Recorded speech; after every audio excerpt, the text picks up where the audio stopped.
We'll guide you through how to reset Face ID on an iPhone. If you find this useful, then consider subscribing and liking the video. For whatever reason you wish to reset Face ID, when you go and do this, you can then go and just keep it turned off, or alternatively, you can go and set it up again. Perhaps your face has drastically changed or somebody else wants to go and set it up, which is why you're doing this, but we'll guide you through how it's done.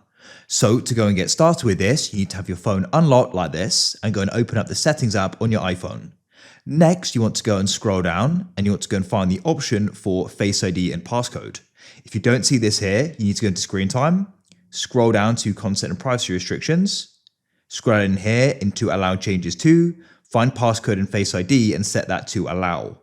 You need to go and enter in the passcode to do that. If you don't know it, but somebody else does, get them to enter it. Otherwise, if you've forgotten it, you can press change screen time passcode, press change, and you can then go and press forgot and you can go and reset it. Now, once you've got that visible, you want to tap on it. You need to enter in your iPhone passcode. I'll do that now.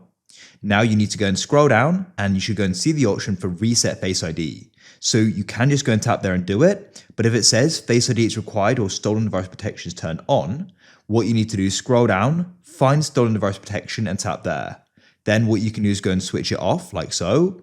If you're away from a familiar location, you'll need to go and wait. Or if it's set to always, there'll be the delay as well, which is an hour. So if that's complete before turning it off, then you can go and press reset Face ID and it'll go and change the setup Face ID. So you can keep it turned off and use your passcode instead or set it up again. That's it. If you found this useful, then consider subscribing and liking the video.